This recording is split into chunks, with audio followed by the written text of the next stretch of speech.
Welcome to பூரணிஸ் உலகம். சேனலை like பண்ணுங்கள், ஷேர் பண்ணுங்கள், சப்ஸ்கிரைப் பண்ணுங்கள், கமெண்ட் பண்ணுங்கள். மறக்காமல் பெல் பட்டனை கிளிக் பண்ணுங்கள். அப்போ தான் நான் போடுற வீடியோஸ் எல்லாமே உங்களுக்கு நோட்டிஃபிகேஷனில் வரும்.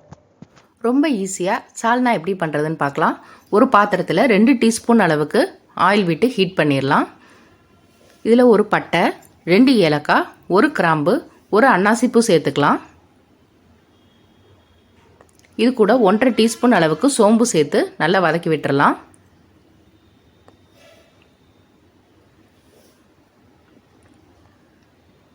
இப்போ இது நல்லா வதங்கிடுச்சு. 2 இன்ச்சுக்கு இஞ்சி, 10 பூண்டு பல் சேர்த்து அதையும் நல்லா வதக்கிடலாம்.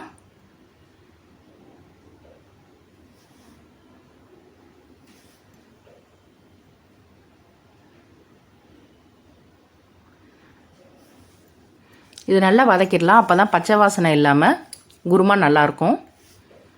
இப்போ இது நல்லா வதங்கிடுச்சு. இது கூட ஒரு 15 சின்ன வெங்காயம் உரித்து வச்சுருக்கேன், அதையும் சேர்த்துடலாம்.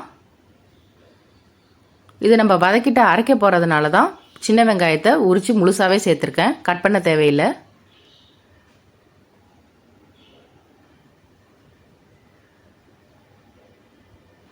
ரெண்டு பச்சை மிளகா சேர்த்துருக்கேன். காரம் கம்மியாக தேவைப்படும் அப்படின்னா ஒரு பச்சை மிளகாவே போதும். ஒரு அரை மூடி தேங்காய் சேர்த்துக்கலாம். இப்போ இதை நல்லா வதக்கி விட்டுடலாம்.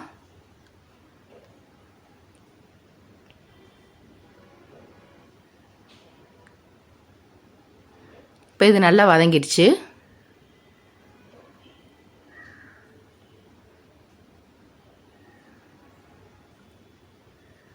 அரை டீஸ்பூன் அளவுக்கு கசகசா சேர்த்துக்கலாம்.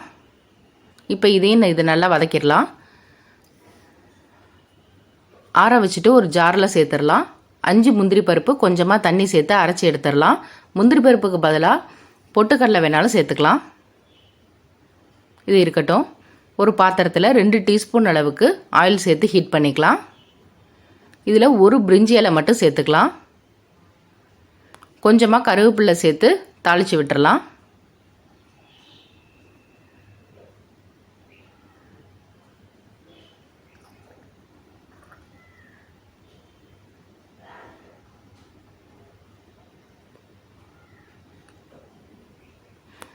ஒரு மீடியம் சைஸ் பல்லாரி வெங்காயம் கட் பண்ணி வச்சுருக்கேன், அதையும் இது கூட சேர்த்துடலாம். வெங்காயம் நல்லா வதங்கட்டும்.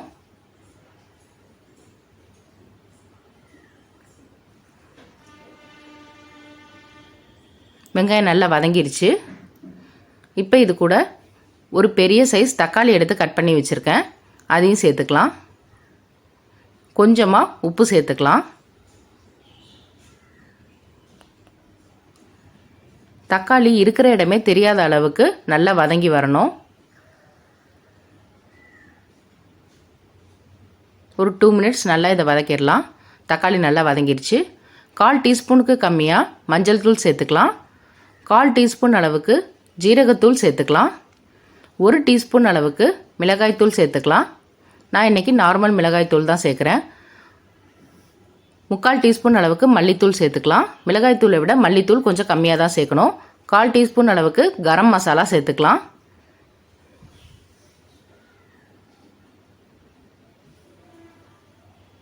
கொஞ்சமாக தண்ணி சேர்த்து நல்லா வதக்கிடலாம்.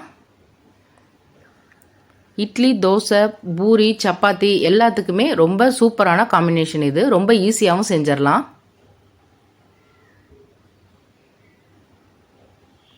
இப்போ இது நல்லா வதங்கிடுச்சு. நம்ம ஏற்கனவே அரைச்சி வச்சுருக்க மிக்சிங்கை இது கூட சேர்த்துடலாம். ஜாரில் தண்ணி கலந்து அதையும் இது கூட ஊற்றிடுறேன்.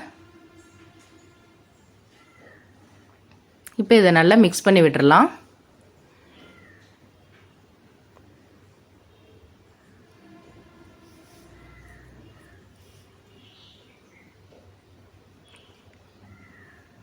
இதில் கொஞ்சமாக புதினா தலைகளை சேர்த்துக்கலாம். இது ஒரு நல்ல ஃப்ளேவரை கொடுக்கும். தேவையான அளவுக்கு தண்ணி சேர்த்துக்கலாம். தண்ணி அதிகமாக சேர்த்தாலும் சால்னா நல்லா தான் இருக்கும்.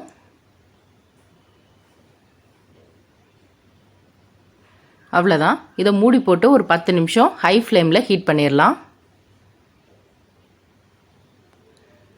இப்போ 10 நிமிஷம் ஆயிடுச்சு. ஓப்பன் பண்ணி பார்க்கலாம். சால்னா நல்லா கொதிச்சிருச்சு.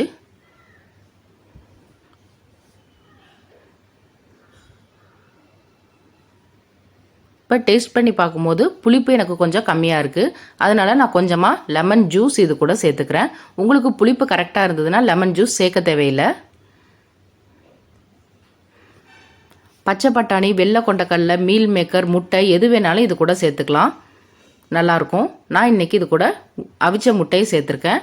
எதுவுமே சேர்க்கலைன்னா கூட எம்டி சால்னாவாகவும் இது ரொம்பவே டேஸ்ட்டாக அருமையாக இருக்கும்.